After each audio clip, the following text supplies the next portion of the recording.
Another bad film, I just don't watch them. But even if I don't watch Star Trek V, I can always looking for them.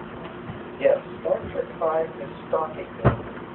Anyway, they emerge on the other side, thus proving that no one believed it was possible to cross, not because nobody could pass it, but because nobody ever tried. That makes Kirk's injection look silly. We'll never survive! Why do you say that? Because it's, scary and stuff. Rich now looks at the ball. You backstabbing sons of bitches. Senator gets them back in command, so he decides to do it by the book. Namely, that when going to a potentially dangerous planet, you send the captain, first officer, chief medical officer, and the nearest available religious nut down for reconnaissance. I am no longer in control, I've heard God is my co-pilot before, but never meant literally.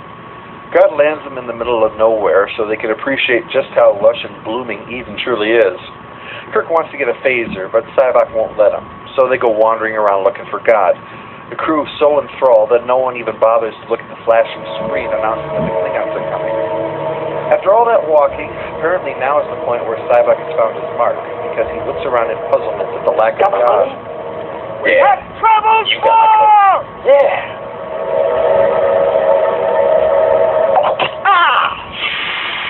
What the?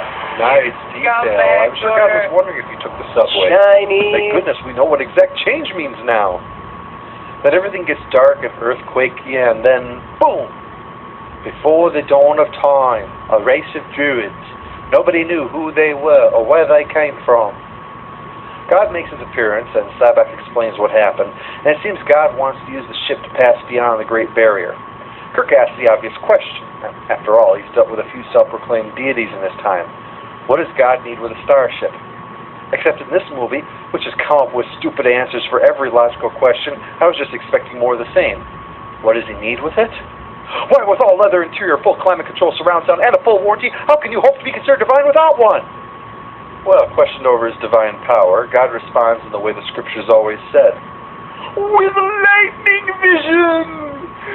Yup, turns out God's evil, and Kirk doesn't have his phaser. Then again, not really sure if it'd help. Alright, nobody moves in mysterious ways. Spock gets zaps too, and when Sybok confronts God over it, he reveals himself as Sybok. In other words, that the deity he sought was himself. Yes, the film's message to the antagonist was that he was guilty of having a gigantic ego. Damn, that's just beyond irony. Sybok probably sounds the way Shatner did after opening night. This is my doing. This is my arrogance. My vanity. To atone for himself, Sybok attacks God with his secret pain thing, which is the first time I've ever seen someone attempt to create a martial art through therapy. Kirk decides a photon torpedo will have a better chance and fires it, but apparently set it on pussy since it hits with all the force of a hand grenade as our heroes run away. Here's where the special effects problem comes in, as originally Shatner had envisioned fire and angels becoming harpies and all that, but that was way beyond what they could have dreamed of, so he changed it to a bunch of rockmen. Only problem.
fiscally conservative side were right for the last 15 years.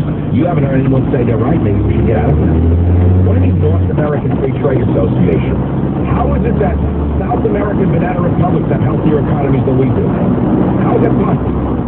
If Mexico is so good for America, how is it that banana republics, ex-banana republics, are now relatively thriving relatively relative to us, and we're sort of a basket case? That's because we got screwed by Bill Clinton and the lobbyists who screwed Americans. You remember when the Chinese were shipping our manufacturing plants overseas, buying out entire factories and shipping all the pieces to China? You forgot that? I remember the old days. I remember the very he was screwed. Stop them. They were screwing us. We're going to suffer. We'll continue to be a world power. Don't hurt us. Talk radio. Doesn't mean we were wrong. I know I was right. Bill Clinton let the Chinese go into states in the manufacturing belt of America and buy entire factories with all the tools and all the die manufacturing and ship them to China. And they left the towns and the villages that were once America's heartland hollowed out with massive unemployment. And they said, don't worry, we'll retrain all those workers to be what? To run porno websites? What did they retrain them to become? A web manager? What else did they become? You know, once you rip the heart and soul out of a nation, it's very hard to put it back. So no, I don't blame it entirely on Obama. That would be foolish. But I blame it on the policies of the Democrats and the craven big business Republicans who put the greenback, the almighty dollar, ahead of the country itself. Today is a disaster. It has very little to do with the jobs report. Bank of New York, Mellon, and other banks announced astonishingly today, are you listening to this? That they're going to charge large depositors to hold cash because of the huge increase in dollar deposits prompted by fears amongst its customers. Banks are now charging you to hold your money. Have you ever heard of anything like this? They're not only not paying